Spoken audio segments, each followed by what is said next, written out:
So this chapter is on morality. I call it mathematical morality because we'll be asking the question, can you have a mathematical morality? The applied science then of ethics is basically answering the question, what should I do? Many will say, there is no absolute answer to all things are relative. Indeed, no one should impose his morality on others.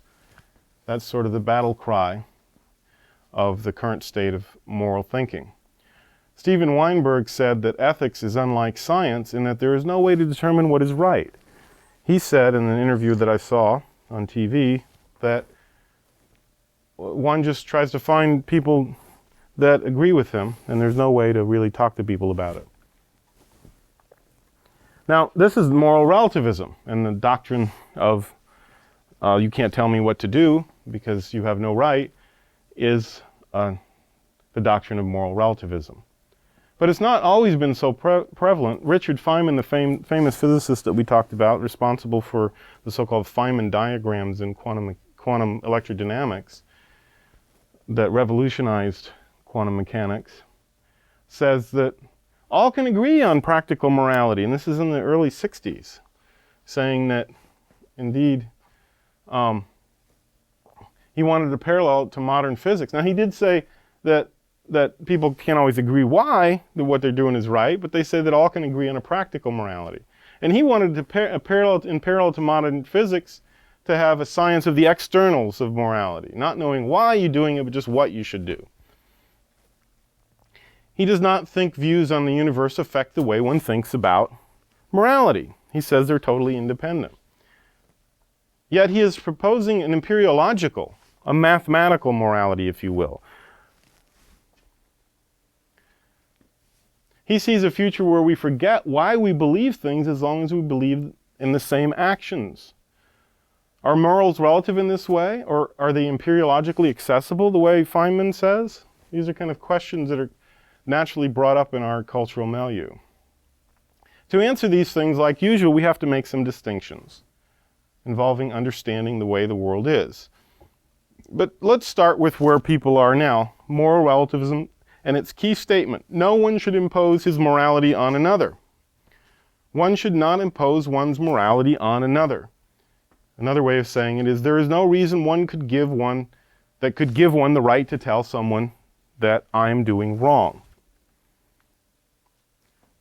Current relativism's key statement, however, is self-contradictory. It says one should not say should not. That's nonsense. You should not say should not? Well, you told me I should not say it, and you're telling me I should not say it. It's a circular nonsense. So there's really only two alternatives. Alternative number one, there is no way to tell others that they misbehave, including the admonition not to judge others, because that is also an admonition itself. One must allow those to do as they wish. In other words, you're reduced effectively to might makes right. The other option is to admit moral law of some type, norms for behavior that are to be followed by all. In either case, one can no longer in either of these cases, one no longer has the option to say you do not have the right to tell me what I should do. That's a nonsensical statement. Remember, like all material things, they have not the quality of extension, the property of extension. You cannot chop an idea in half. You either have the idea or you don't. There is no such thing as half of a principle.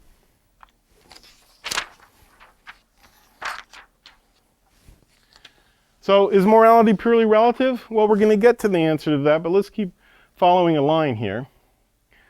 And think about, well, have you really met anybody who really believes this? Supposed moral relativists, if they were charged double in the grocery store, and saw a moral relativist coming, and you say, you're moral relativist, you get charged double, would they sit still for that? No, most people wouldn't let it happen because they would say it's unfair. They recognize the non-relativity of morals. Can anyone imagine, as another example, an editor that says there is no ethical duty to reproduce what's given him the way it's given to him, so you could give him a story and he could make it into whatever he wants and put your name on it?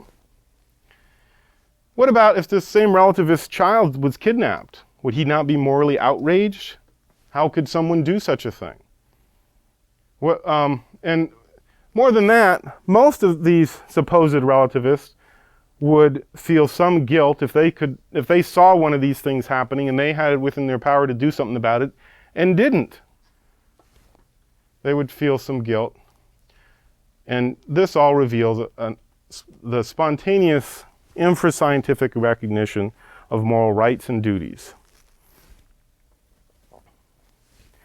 Now, to continue this line about questioning ourselves about moral relativism, how would you organize society under these conditions of accepting that there is no moral law? If nothing binds one's conscience, then the government must be an imposition by force. In the end, there's two alternatives and two only. Internal reason for doing something and an external reason. If you leave behind the internal, that there is a law binding you in conscience, then you're left with the external, which means might makes right. Spontaneity of the realization of moral duties and might makes right show in an incoherent and a confused way how repugnant to reason the statement there is no moral law. So there seems to be a moral law. We're going to come back to that and bring that point home. But for now, we have this other option that Feynman brought up to us, and that is the empiriological morality, the so-called mathematical morality. Let's go to Immanuel Kant, because he's the one that codified the system of empiriological thinking. Without knowing it, he of course thought he was talking about the whole world, but really it was this world, this small subset of ideas in one's mind, and specifically clustered around the beings of reasons in one's mind.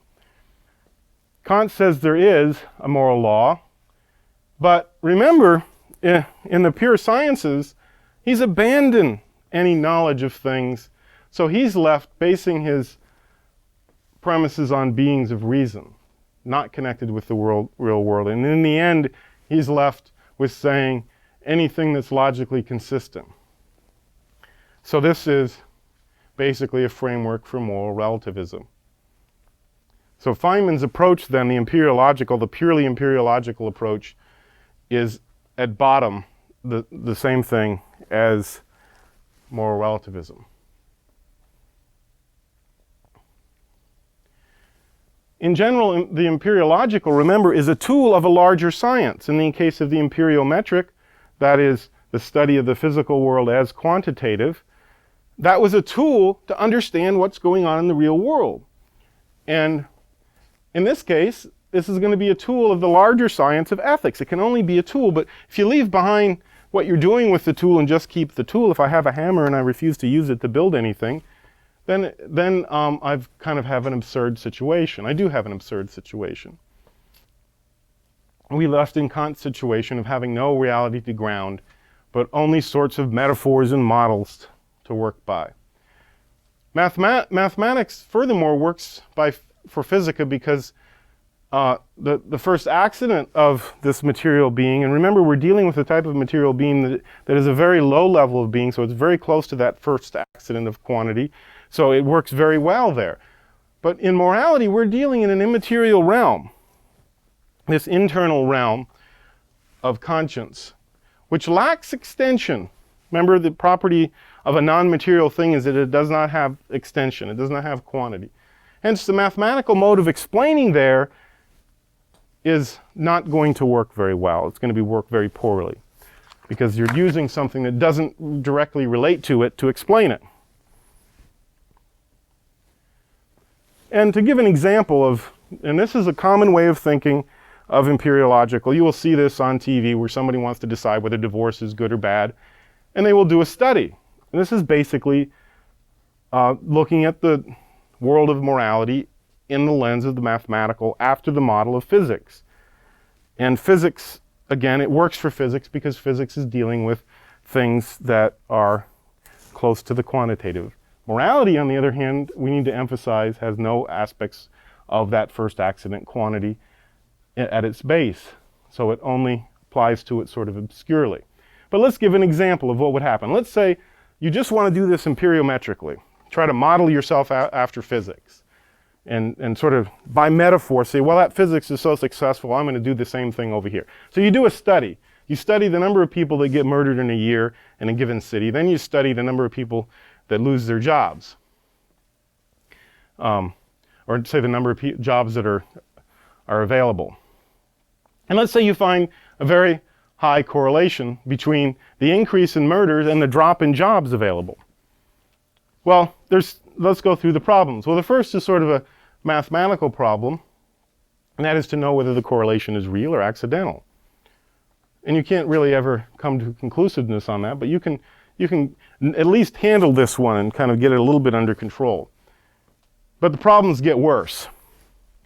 Given the correlation is actually mathematically really there, it doesn't imply anything. It doesn't imply anything about what really is happening, because causes are going on in all different directions, and you have no idea what's causing what. If you study the elephant population in Africa, and it happens to correlate with the GM production in Detroit, you would kind of be a lunatic to think that there was a direct causal connection. But now it even gets worse. Assuming that you somehow convince yourself of a causal connection, it doesn't tell you what you should do. You have to have a standard of what's good to decide. For example, if you hate jobs, maybe you should go out and murder people, if that's really a causal connection. It doesn't contain any standard for judging. So you're just pushing the problem into a realm where it doesn't belong. Not that the empiriometric tool is not totally useless, it's just that it's practically useless, and it can only be an aid to the other approach we're seeing. It cannot be substitution in any way, even an approximate way, for what we're going to see is a true basis for morality. In the end, mathematical morality is then a pick-your-own field. If one uses the idea of efficiency, let's say to maximizing scientific benefit, by scientific benefit meaning that you get the most good physics, good chemistry, good biology, good psychology, so on, then you've already picked a standard of good. That's your standard. You've chosen it. It's arbitrary. I chose it. I like it. Why pick this one? Because it's a pick your own. You're in the land of beings of reason, where Gödel's theorem applies, and you have this illusion of the mathematical not having final causality, which is what you need to talk about good. So is ethics a science, real science after all? Finally, the answer is yes. They are indeed moral absolute. They are founded on the real and can be studied and understood given real knowledge of how we should behave. Note that ethics, as I say, may make use of them, but it's further down the road. You cannot decide whether divorce is a good thing, for example, by a poll.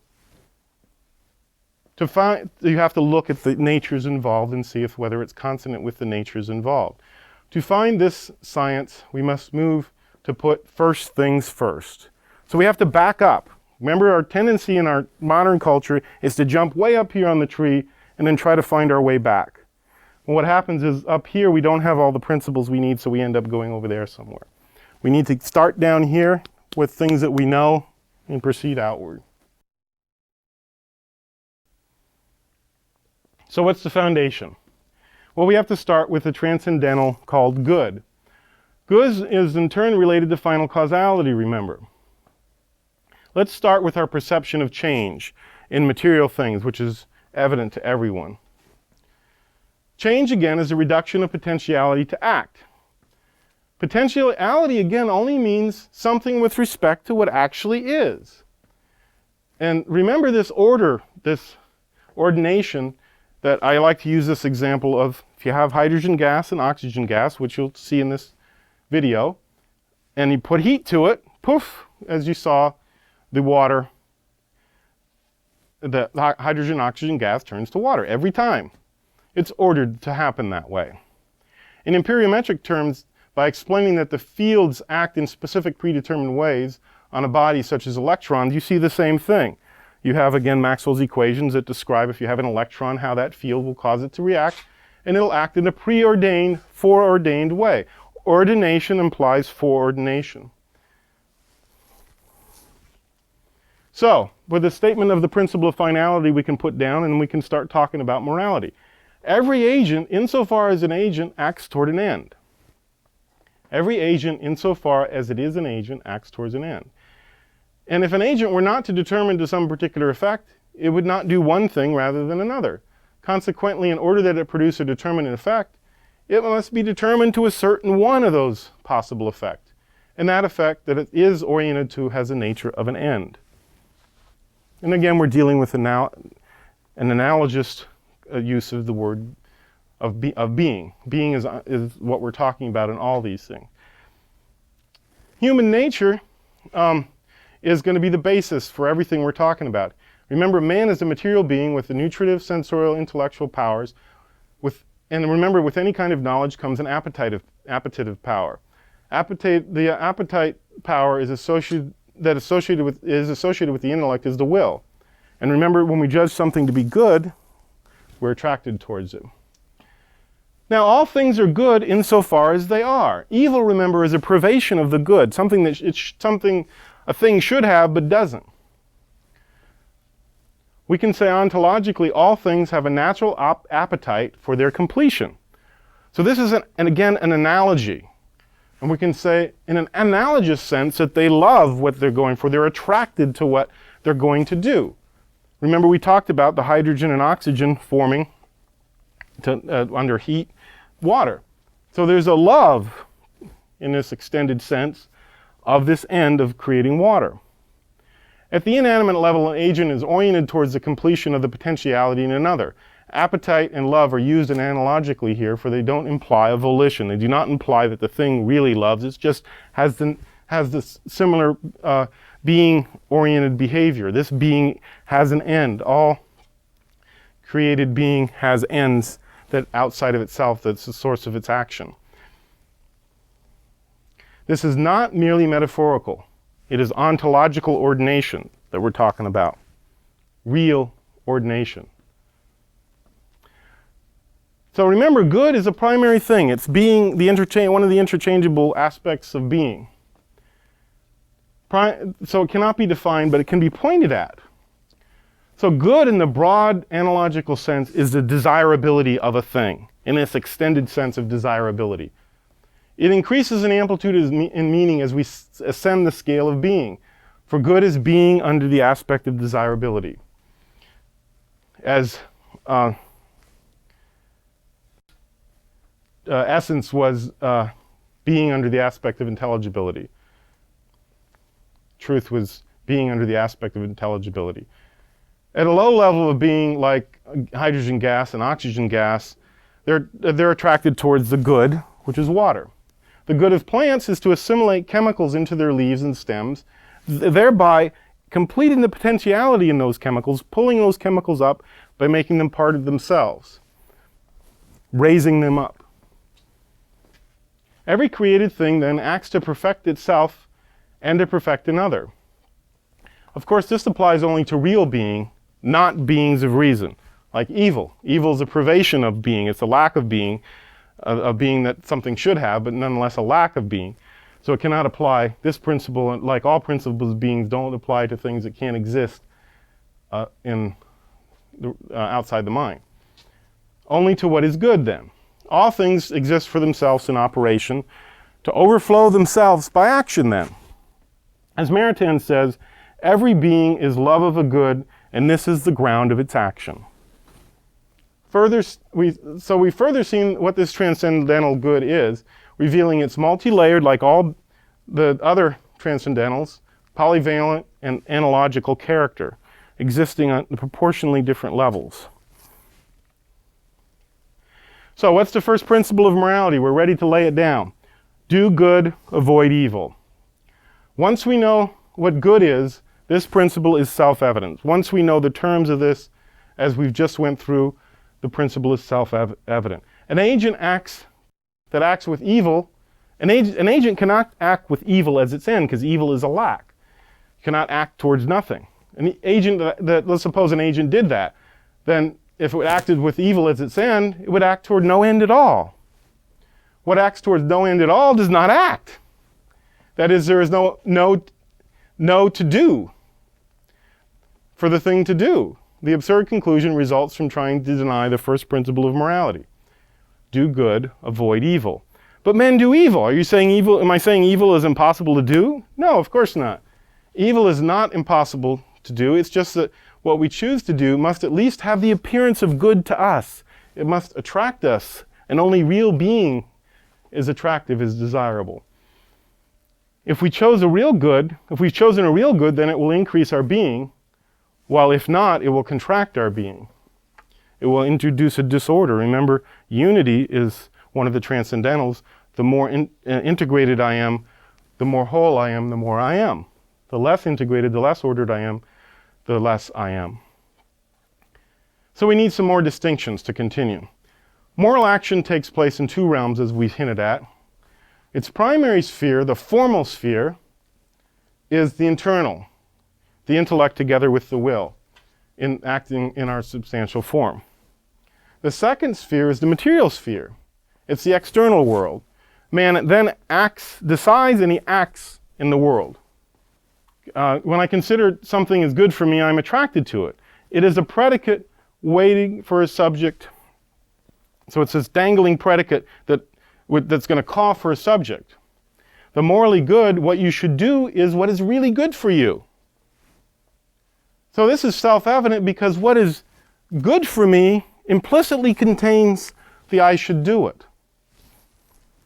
We cannot deny. This is what St. Thomas calls the second mode of perseity. Second mode is self-evidence because it's the predicate that calls for the subject as opposed to the subject calling for the predicate. So what about unintentional evil? Remember, when we use the intellect, we reason and we can make mistakes. We can choose things that only appear good for us but actually are not. Now, to the degree that the error is not really our own, then it's not moral evil. We have not internally damaged ourselves, but it's still externally evil. If it's evil, it's evil. And that still causes damage. And I give an example here of, let's say that you regularly buy stamps from a stamp machine at your local post office. And you've come to realize that when you press the stamp button, put your money in, you get a stamp. But you don't realize that what's happening in the back of the machine, inside the machine, is that there's a problem and the toxins being released every time you press this button. And in the end, it ends up causing cancer to the repairman who has to work on that machine.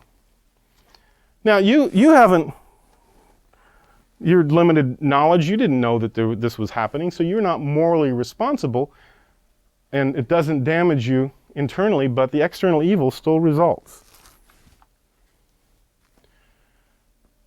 So deliberate evil then, and what do we mean by that? What we mean is that we can choose a good despite the evil that it will require, or the evil that brings with it. For example, we may know that stealing something from a store is wrong. And we'll talk about this more. But we may still want it, the benefit of the thing is going to give us. So it's the thing that we're going to get that attracts us, and we do the evil in spite of the fact that it's evil to get the good that we want. Every choice for evil, we deaden our reason so that we may do what we please, and this introduces a deliberate element of irrationalism in our thinking that then becomes habitual, or can become habitual as we continue to do it.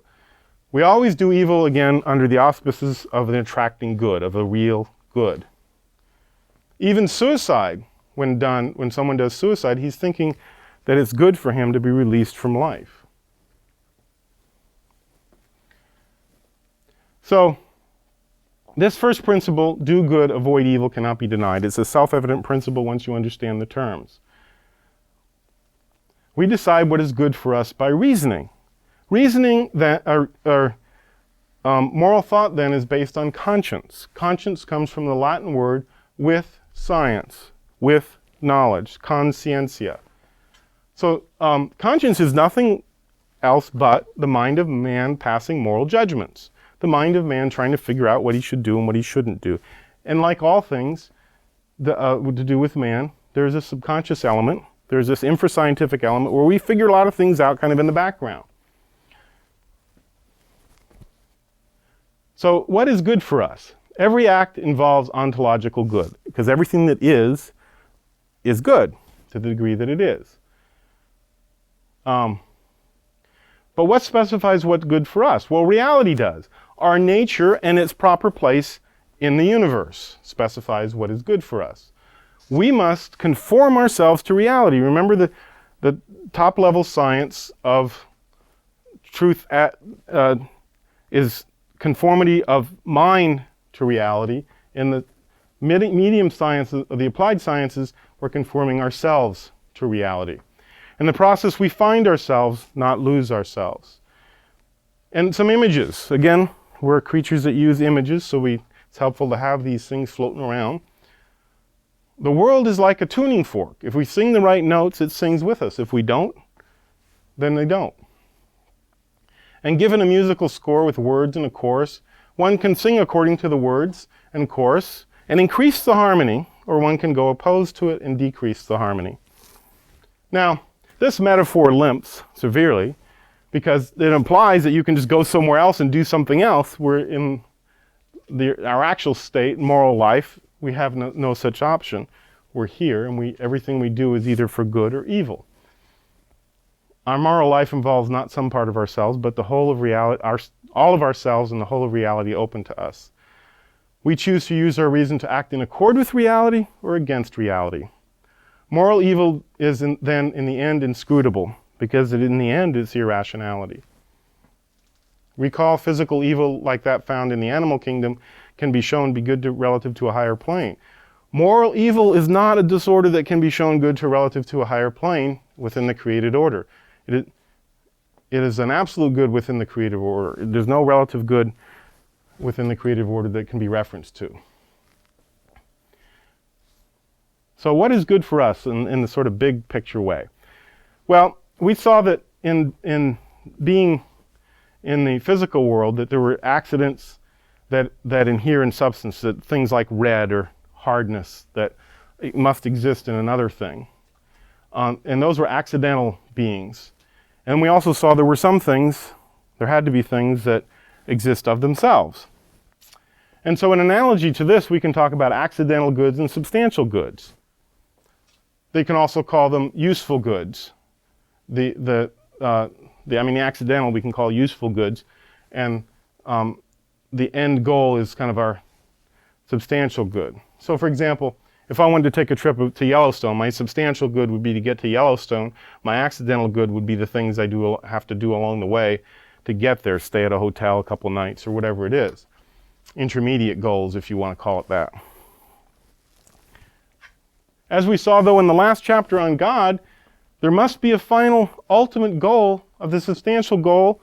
Otherwise, there would be no, as we saw before, even an infinite number of things doesn't explain the thing if there's not a final one that contains the explanation and doesn't refer outside itself. That is, goodness itself. We saw that in the last chapter. I won't repeat all the arguments. We know by that same chapter that all these goods must be ordered to goodness itself. In short, we, like all things, are ordered to God. He is our ultimate end. So is God seeking our attention? Is that why he created us? Of course not. God has no lack. He is perfect being, pure act. He has no needs. He acts only as pure goodness. And remember, pure goodness is diffusive of itself. It naturally gives. St. Thomas says, God seeks his glory not for his own sake, but for ours. What is specifically good for me then? By now it should be clear that while everything is good, everything that is, insofar as it is good, not everything is good for me. Cyanide is ontologically good. For example, it's used in case hardening steel. But it's not good for me to eat. It kills you if you eat it. The order of moral good then is a subset, a smaller part of the whole ontological good. To identify the specific goods, we must identify our needs as opposed to our wants. There's two categories of such needs. Needs of the body, needs of the immaterial substantial form or soul. The body has the nutritive powers, the sensorial powers, which the nutritive powers need the food, air, right temperature. Our sensorial powers need different things to be exposed to learn, to have new phantasms and new things to abstract. All these things must work together for them to be a unity, a being. Remember the interchangeability of being and unity. There must be an order among them, and we know that the order is the intellect is the highest power. It contains, as the triangle contains the square, the sensorial and the nutritive, and the material. This is the order we must keep them in if we are to be good to ourselves. We act like animals when we ignore the needs of the intellect and diminish ourselves. If we put the nutritive above the intellectual, then we're putting ourselves in disorder. We're decreasing our being. We should indeed enjoy the sensorial pleasures of eating and so on, but they should be directed by right reason and in the correct order, done in their proper place and time. Let's make use of a cultural reference point here to get further into the specifics, and that is the Ten Commandments. And this doesn't have to be, this is not really a religious reference, it's a generic way of attacking these general principles of reason, and they're available to us culturally because the Ten Commandments are incorporated in, all of them are incorporated to one degree or another in American civil law and practice. Moral principles have a character of a command because once they are understood, they come implicitly with an I ought to do this, I should do this. So they're also called duties. Now the Ten Commandments, the first three reference God, and the last seven reference duty to man. There's different countings of the commandments, but you'll realize that that's not an important point. I'm just going to use this counting. Take the first commandment. Where does this duty come from? Take the latter first, which is the duty to fellow man. Where does this duty come from? Well, what does the word fellow man mean? It's suggesting that we have a common nature, which we do. We have a common nature, which is to have an immaterial substantial form whose chief power is the intellect. And this, because it's immaterial, it's infinitely above in the sense that even an infinite number of material things could not compare to it in value. And it's the image of God because we have an intellectual nature. And this is the golden rule, do unto others as you would have them do unto you, is again an expression of our common nature. We should do to ourselves and others the same because we both have the same nature. What does it entail? Well, it obviously entails a duty towards self. If you don't have a duty towards self, then the duty towards others doesn't exist either because they're equal.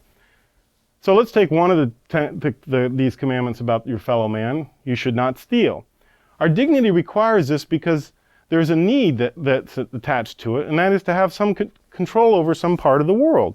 We have a free will, and to exercise that free will, we must have control over some part of the world. If things could be arbitrarily taken from us, we would not be able to exercise that gift of acting for the good. Without some number of things as one's own, freedom would be a practical non-reality. If I don't respect this, I'm trying to take a place in the world that is not my own. If I try to take things that are not my own, I'm trying to, equivalent to put a square peg in a round hole. It's only going to cause problems. The civilized society will have laws against stealing, the force of which will not come from fear of punishment for most people, but from the internal force of seeing that it is right.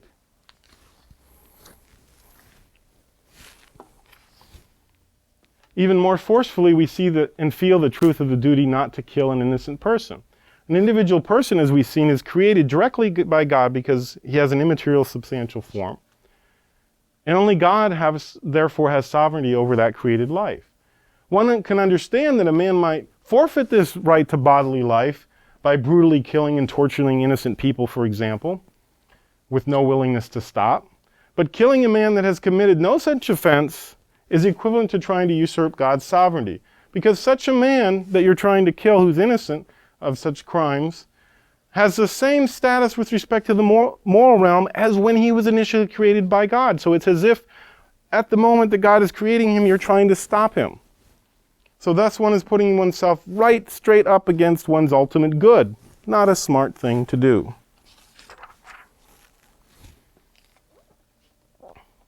The last example is the 10th commandment having to do with thou shalt not bear false witness. And this is couched in a manner whereby we can see clearly the reason for it, because in this case, it's talking about if you testify, for example, against someone and tell a lie, you can damage that person's reputation. And that damages his whole ability to act. And worse things cannot really happen to a man than to lose his ability to act in the culture. And in the material sense, worse things can happen. And so, but we see that this is a way of stating the need for the truth given to each, that we need truth from each other. And we just see this as a particular catastrophic case of when you don't give truth to each other. In general, we need truth in order to act and not make missteps. If someone tells us a lie, then we make missteps based on that. And this particular case of bearing false witness shows how it can damage the individual that has been lied about, or the things that have been said that aren't true can damage the integrity of that person's participation in the whole community. We are made for truth. While bodily integrity and the like are necessary for that truth, they only exist for truth. Indeed, bodily integrity without any intellectual integrity makes us lower than the animals, because we have a natural, we have a nature that's an intellectual nature, and we're forcing that nature to be like an animal. So an animal at least has his nature, and we're trying to be that nature lower than that nature, and we aren't. So that's an evil that puts us lower than the animals, perverting the higher nature. And I should mention that is a general, as we know, evil is the privation of a good and a disorder in a good. So the higher a good is, the more evil it can become.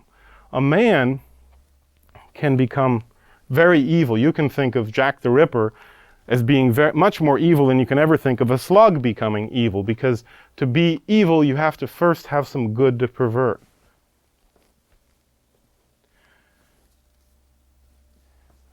So living truth in action, again, is what morality is about. And this leads us back to our duty to God, who is truth himself.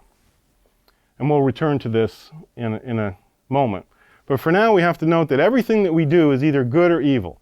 Though many things in the world are neutral in themselves, each of our free acts, insofar as they are such, are either moral or they are not. They're either consistent with the nature and our place in it, or they are not. Most of these daily choices are minor, but these are the stuff out of which the larger choices are then made. How can we at each moment be thinking about all these things, then, you might say? How can I possibly be figuring out all these things right?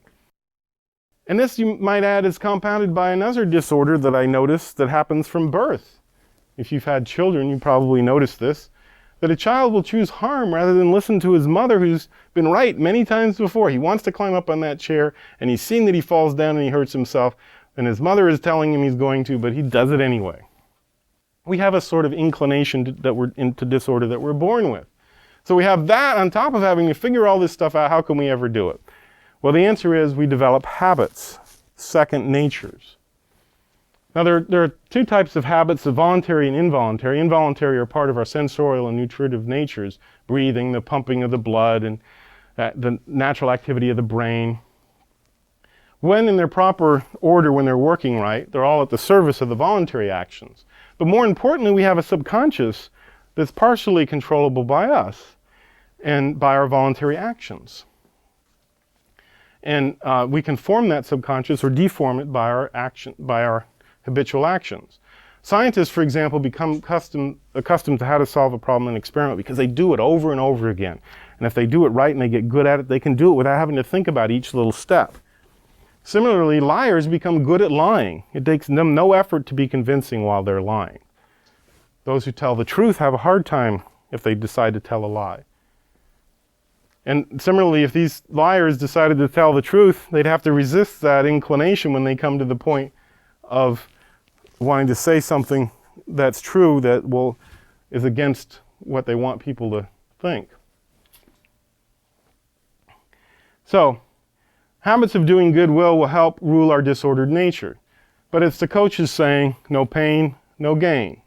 You get out there on the field and you do what you have to do over and over again until that blocking becomes second nature, until that tackling ability becomes second nature. But it takes time, takes effort. And we have to go against the grain, if you will. By habitually forming our little decisions by discipline, we build character, the order in our nature to make decisions that will make us happy. Habits that help one live a good life, habits of doing good, are called virtue. And there are 4 cardinal virtues: prudence, justice, fortitude, and temperance. Prudence, one of these is for each power of the soul. Prudence is the virtue that regulates our actions in our mind when we try to figure out what we should do. And justice is for the will. Fortitude, also called courage, is to keep in order this tendency to, like the tendency of anger when something evil happens that you want to respond to even though the evil is there, you can, for example, in the example of the fireman saving the woman, the evil of the fire is there and his tendency is to flee from it, but courage goes against that tendency and fights against the fear and acts. Temperance regulates our simple emotions, the attractive sort of emotions, like when it's Thanksgiving morning and you haven't eaten your turkey yet and it smells so good and you have to wait till it's ready. And then when you eat it, you have to not eat it so much you don't get a stomach ache. So temperance regulates that. The degree to which my involuntary actions are in the right order under the voluntary ones, together with the degree of my voluntary actions follow right reason, follow the order that I'm meant to have in the order of creation, that is the measure of my integrity. The degree that I am one thing. The degree, remember, unity and being are interchangeable. The degree that I am one, and hence the degree that I am. In chapter 5, we noted that man's chief power and his lesser powers. But we saw how they were ordered. And we can look here then we see that the virtues establish a sort of second nature in greasing the skids. But we need something else, and that is this right ordering of our passions. This does not mean suppressing our passions, nor does it mean using them sparingly or at low intensity. It means not using them inordinately, not using them out of order. Desire is the fuel engine of our actions. The more our desire is what it should be, when it should be, the less work we have to do to respond to daily events. And so we got to keep everything in right order. And this brings us back to this little picture of the senses collecting the information, the reason, making the decisions, and the emotions fueling the attraction toward the good. And so living a good life leads to right desire, desire that is in tune with our best interests. Why is right desire, you might not have never heard right desire discussed before. Why isn't it discussed? Well, there's two reasons that it's not discussed.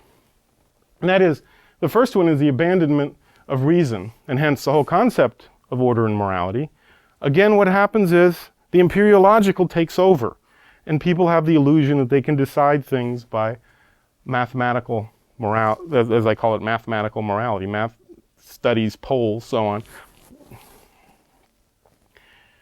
And then secondly, there is the implicit belief, funnily enough, in our culture that passions are bad when they are connected with intellectual work. This feeds back on the first.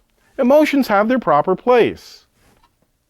Prevalent thinking leaves emotion out completely. Matter of fact, there's a tendency to assign those most devoid of emotion as those that are the most intelligent and wise. In actual fact, this is completely wrong. One who is not integrating his emotions correctly in the portion of his life will develop habits in other areas of his life that are inordinate use of those emotions. Aristotle points always to balance in these things. What happens when you leave out emotions where they should be, which is everywhere, is that one extreme breeds the other. And this example, this anecdote from Bill Moyers' show where he was talking to a literary guy named Herman Golub. And Herman Golub was pointing to the dichotomy between reason and the heart. And he says, one should go with the heart always because thinking always ends in egotism. And this is a result of men using their minds in an imbalanced way. And it ends up being a caricature of the mind. We do not want men whose hearts are divorced from their heads or vice versa. Remember, we have to have this right desire. The desire is what attracts us to the good and makes us go towards the good. C.S. Lewis called men such as Moyers had discussed in this thing, men without chests. Men without that intermediate connection that allows the reason to act rightly in the world. Living the virtues establishes this right balance, this right desire. And it keeps this sort of thing from happening where you have people saying, okay, well, look at those guys with the intelligence. They just are locked in their heads. It doesn't ever connect to anything that matters. And therefore, that's egoism, so I won't think. I'll just feel, which is what the heart becomes reduced to. So you get the one extreme breeds the other. The more right our desire, the greater our desire for truth. Not just any truth, but for truth himself. Lewis, the profound medievalist C.S. Lewis says in another place, most people, if they've really learned to look into their own hearts, would know that they want, and want acutely, something that cannot be had in this world. There are all sorts of things in this world that offer to give it to you, but they never quite keep their promise. Now, creatures are not born with desires unless satisfaction for those desires exists. A baby feels hunger. Well, there is such a thing as food. A duckling wants to swim. Well, there is such a thing as water. Men feel sexual desire. Well, there is such a thing as sex. If I find in myself a desire which no experience in this world can satisfy, the most probable explanation is that I was made for another world.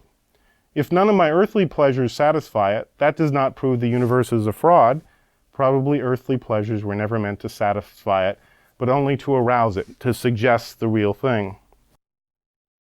St. Augustine summarizes this all very briefly. For thou hast made us for thyself, and our hearts are restless until they rest in thee. So this all leads us back to our ultimate good. Now, it's important to remember that we must seek truth for its own sake, not for the appearance of truth. The sophists sought the appearance of seeking as their good. This is why they poisoned Socrates, the teacher of Plato, because he was unmasking, he was destroying their one good, which was the appearance of seeking truth, and the appearance of having truth. This appears in the movie Man for All Seasons in a very clear way, and I hope to create this kind of as a reference image, because these images are important. This is the way our nature is put together.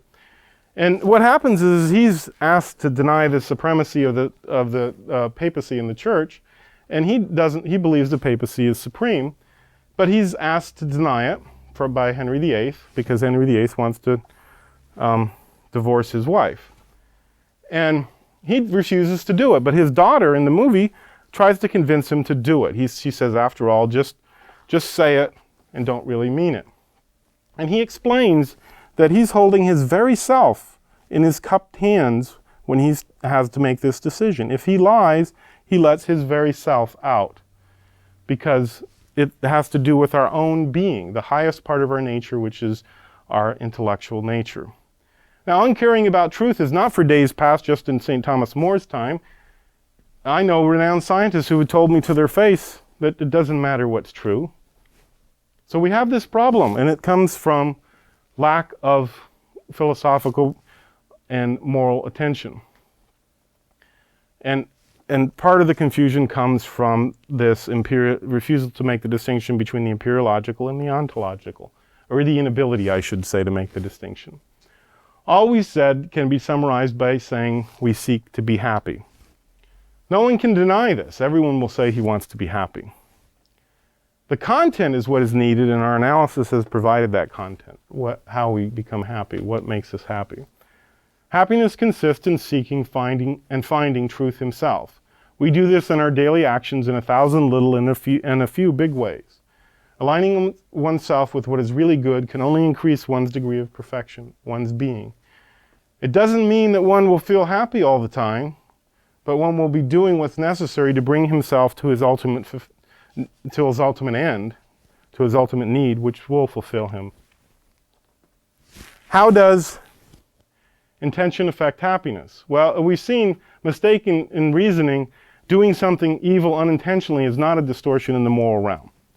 Yet the ontological realm still suffers. Recall the stamp machine and how the repairman still got cancer. Note, however, an important part here is that you can dull your habits so that you see something coming in the end, and you dull your habits so you don't have to see it.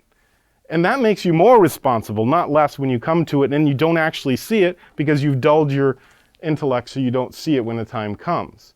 Such habits that dull your ability are called vice. Any habit that is evil done over and over again, that puts you in the groove of doing evil, makes for what we call a habit called vice.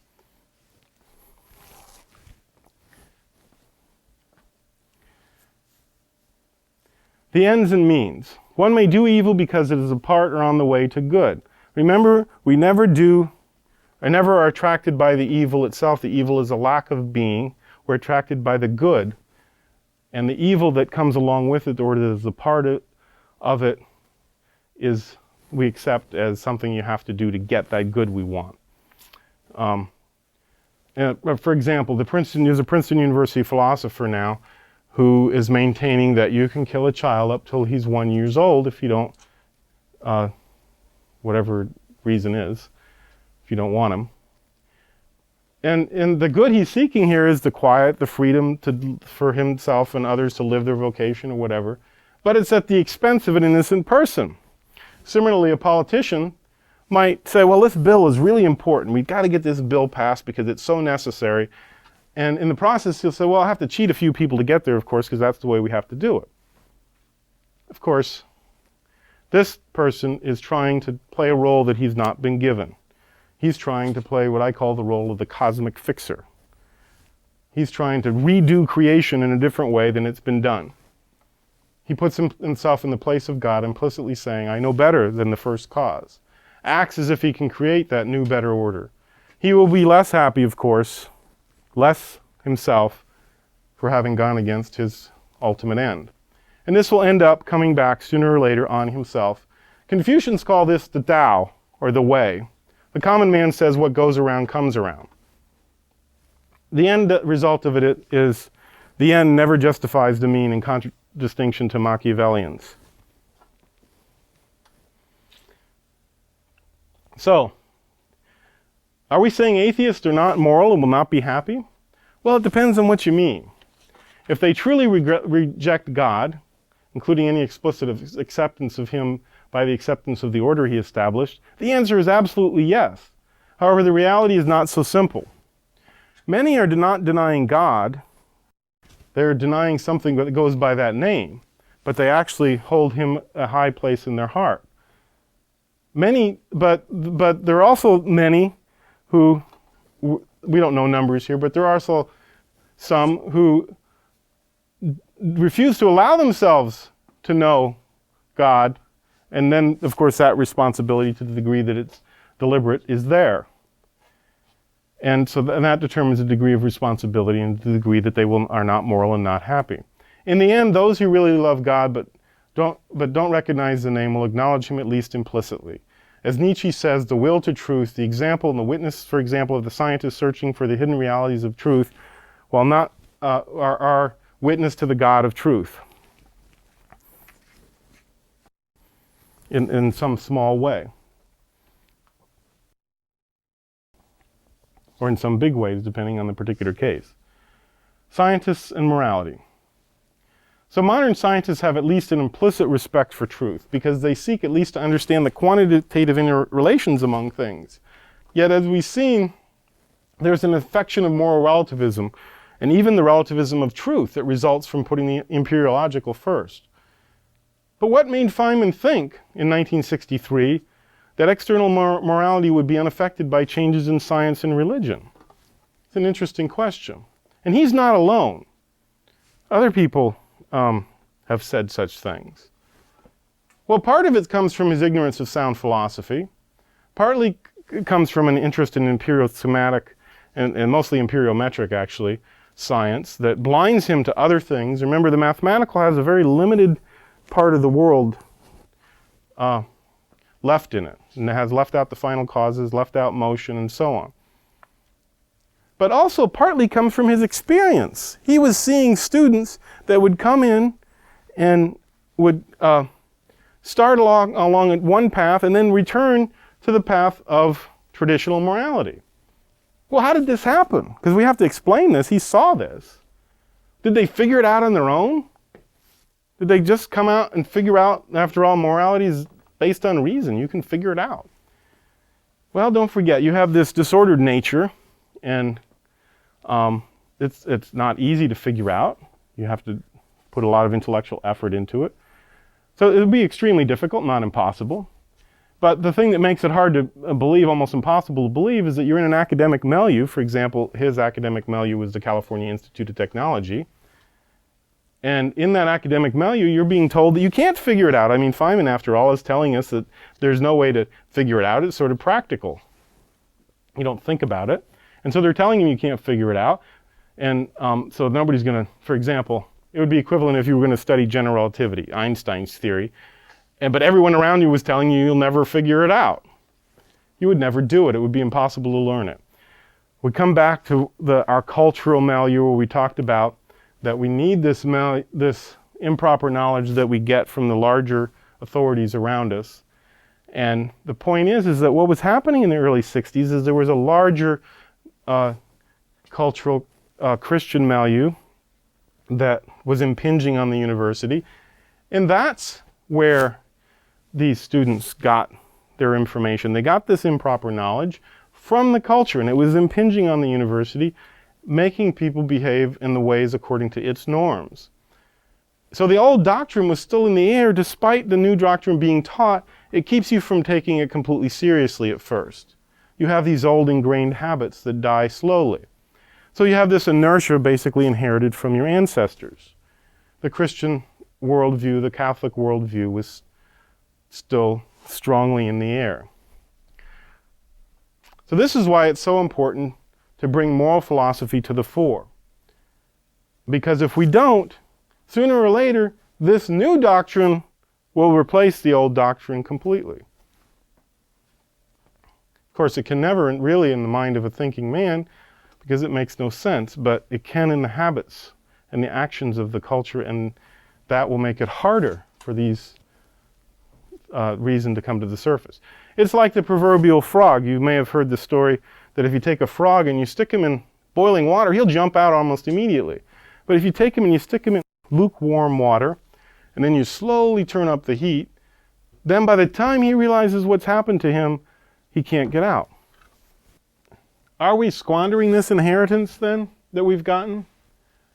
The cultural inertia that Feynman saw that was making his students behave in a certain way, despite their thinking, has changed a lot even since the time that he wrote this opinion that morality was independent of what you thought about science and religion. Consider how the average man in 1963 would view our beginning 21st century culture. We've went from a low tolerance for divorce and a minuscule divorce rate to a high tolerance for divorce, where divorce is commonplace. From a universal rejection of abortion at all stages of the pregnancy to universal acceptance during all stages up to and including birth. From a world where the child's biggest problem was tardiness, whether he was going to be tardy or not, to where it's not uncommon for children to worry about whether someone will have weapons and kill them. Morals, contrary to what Feynman thought, are affected by science, by our general understanding of the world. We can lose it all if we don't recognize that our cultural inheritance can be used up. So this brings us to current issues, moral issues. I'll just pose them as questions. Should we clone human beings? Should we use embryos for research? Should we genetically engineer new animals and plants? What limit should we put on technology? Generally, should our curiosity be the only limit? We can answer some of these questions relatively quickly with the solid base that we've already put down. Case in point, we know the answer to the hotly debated question on embryo research, the so-called embryo stem cell research, and also the so-called therapeutic cloning, where you take an embryo and then you do experiments on it and then kill it. We know killing an innocent human person is wrong. We've seen that in our moral understandings earlier in this lecture. We also know from an earlier chapter that human life begins at conception. So we know that deliberately killing embryos for any reason, research or whatever, is wrong. We could go through some of the other ones, but we've established the base and the method for approaching all such problems. Moral philosophy requires hard work in applying these principles, contemplating them. But more than that, it requires one to live the truth.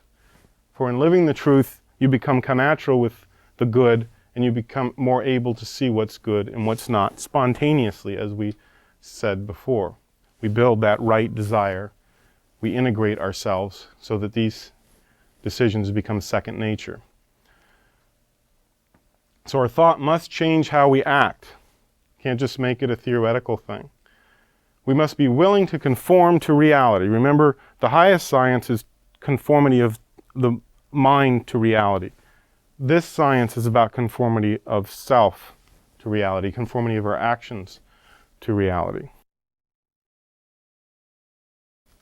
So we've set the groundwork for solving moral problems. Our key one in this book is how then should we do science?